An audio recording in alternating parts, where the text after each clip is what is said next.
Welcome back to America Tonight. We've been talking a lot about various things related to the oil industry. Of course, we have been.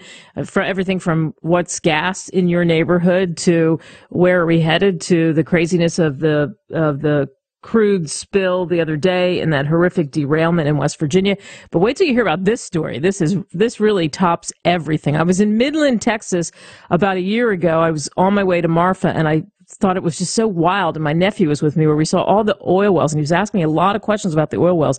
And can you own one? And what if you own one? And how do you know how much oil's there? He barraged me with questions, so much so that we went and talked to someone that had a well. Well, Mark Patton is joining us now. He's with Quest Automated Services. And check this out. The company's got to be booming, and it's got to be booming because with the oil industry booming, they put monitors on wells that alert the owner in real time anytime the well is malfunctioning. Because like I said, people have oil wells someplace and they live someplace else and they don't know what's there and what isn't there. Mark, thanks for coming on America Tonight. Well, thanks for having me. How are you, Kate? I'm excellent. So it is really cool to see, by the way, all those oil wells in Midland, and there's other places in the country where they have them, or just one here or there. But how do people know how much oil is coming in and out? Is that part of the problem? They don't really have a great system for it? In most cases, they don't. In most cases, they actually use what's called a plumb bob, which is, in all intents and purposes, a tape measure, and that's how they gauge it. Wow. That's how they gauge it now in 2015? Yes, that is exactly.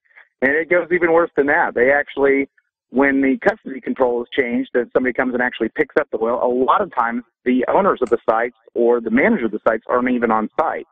And so they do the same reading with the plumb bob, and they write an IOU of what they take, and they put that in a mason jar taped to the side of a ladder rack. Wow. So that's crazy. Yes, it's one of the last honor systems I've seen. So the thing that you developed, tell us all about it, because I think there's video in it too, if you want it, right? Yes, there is video from the security. The best analogy I have to describe what we are is that we're like ADT for your oil well sites. It's kind of crazy. You know, most people nowadays have some type of security on their home to protect their assets. Well, in today's standards, a lot of these operators do not have any type of protection or systems or monitoring or video monitoring. So with our solution, what we're able to do is be able to tell them in real time what their tank levels are, if their tanks were to rupture or their tanks were to start overfilling, which a lot of people aren't accustomed with how this works. What they do is called flooding the well, and they take the water and then they take the oil and it flips the tank on the oil side, and the water is recycled down the hole.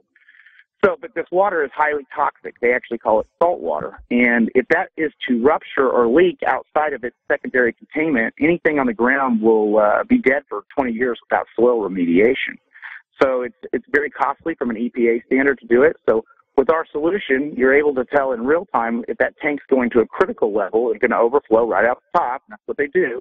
And it will shut down the site, alert them, and allow them to get in front of a disaster before it would ever occur. Wow. How did you develop this? What made you think of this? Well, you know, I've been in technology for a long time, and I was shown this particular issue, and it was very, very odd for me to see when an industry has not been inundated technology. To find something what I call is back in the days of SneakerNet, where literally it's the mail system is how you're getting a letter to somebody. Right. So we saw a tremendous opportunity to help automate this industry. And one of the things we were finding is that the apprehension was because a lot of these guys are just old school oil guys, and they just didn't have the technology prowess or people internally to do that for them. And it was very costly to do that. You'd had to bring on additional staff, buy the technology, which is expensive, and try to do that. Because there is companies out with automation, but they're typically the larger companies, not the smaller companies with 1 to 100 wells.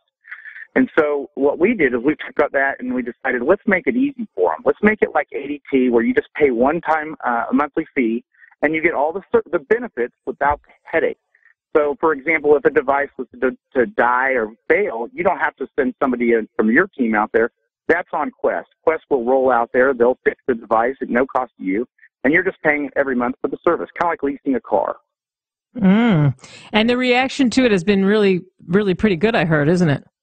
Absolutely. I mean, the customers love the fact that we're reducing all that headache. And, I mean, just one oil spill, and everybody out there has had some type of spill at some time or occasion, and it's very costly and you lose production. When your well's shut down, you're not producing anything, and you're cleaning up, and your guys are not doing things that are proactive. They're doing things that are reactive. So we help save a ton of money for them by being proactive rather than reactive. So the tank level monitoring is important. The emergency shutdown, once it gets to that point, it shuts down so we don't have all that spill. And then the alarms too, right? You've got that, and It's got temperatures, right? Because temperatures can affect it. Yeah, absolutely. And motor control? Too. Yeah. We do pressure. A lot of times they have these poly lines that are stretched across farmland or ranch land. And the chemical I was just telling you, it's called salt water. If that pressure was to, like, let's say the line breaks, just poly line. If it was ever to break, let's say a truck rolled over or a tractor rolled over, it would spray that all over. Well, if we detect that the pressure has changed on a variable, we'll actually shut down all the pumps that are injecting that and allow them to get in front of it and repair that line. Are the wells, are they all over the place? Are they in Texas? Where are the majority of people that are now starting to find you? Well, obviously, we're in Texas, we're in Oklahoma, so we've found great success in those two states, and we're expanding beyond that. So it's every one of our clients that we have. The response we get is that this is the best decision they've ever made. At first, they're apprehensive because it's new, it's different, it's a change, and once they have that, they're like, I don't know how I've ever lived without this. So would you say, this is interesting as a business owner, and especially I love the analogy to ADT, because, what they do is somebody in the neighborhood, they'll find a neighborhood where a lot of people have had things happen. They find people that will get ADT, and then when they started, it was word of mouth. Do you find that a lot of yours is word of mouth? Yeah, absolutely. Our current client base gives us referrals.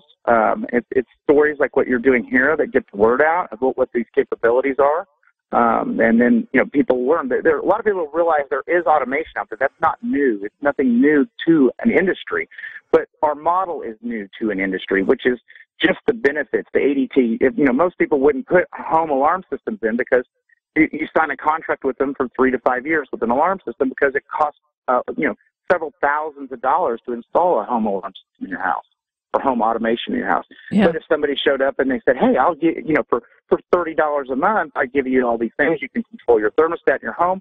Would you like that? It makes it a lot easier. So our model is very unique. We've never seen anybody in our industry with our model, and that is why we're finding a lot of success. So when something happens, is the owner gets a text message, right? And then they can check the video feed? Well, it depends on their solution, but if they have a video solution with there for security, for theft, for example, they can actually go in with the camera. We have a PTZ, which is a pan tilt zoom camera, so they can control it. They can look around, look at the tank. They can look and see why somebody set their alarm off. We have sensors that if somebody was to drive through their gate, the camera would track them and follow whoever that is. It sends that video to the owner-operator or whoever's responsible for that video interaction, and they're able to make a threat assessment at that point. Do they need to call the police? Do they need to go out there? So it gives them a lot more. These sites are extremely remote, sometimes hundreds of miles for someone to get out to them. So we're able to give them eyes on an incident in real time. So when you pulled this whole thing together and then you actually, as you said, you like technology and you're in that space, and then you see this problem and you come up with a solution. When you find the first time when you put this all together and you put it on a well, what was that like for you? Exhilarating. It was fun. I mean, we were, getting to watch this stuff work, and you see it in real time and interaction, and know that what you're building is actually protecting your environment, helping to reduce risk for the owner and operator, and you're protecting their assets and their investment. It's very exhilarating.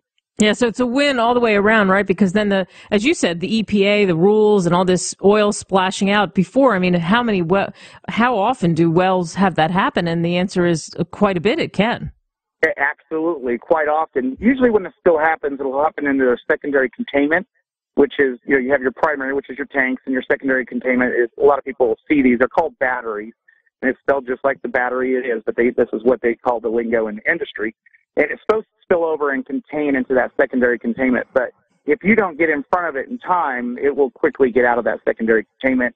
If you've got a nearby river, you've got a farmland, you've got livestock, it can kill in an instant really quickly. So having this type of solution is I believe what we've created is absolutely critical for anybody in the industry.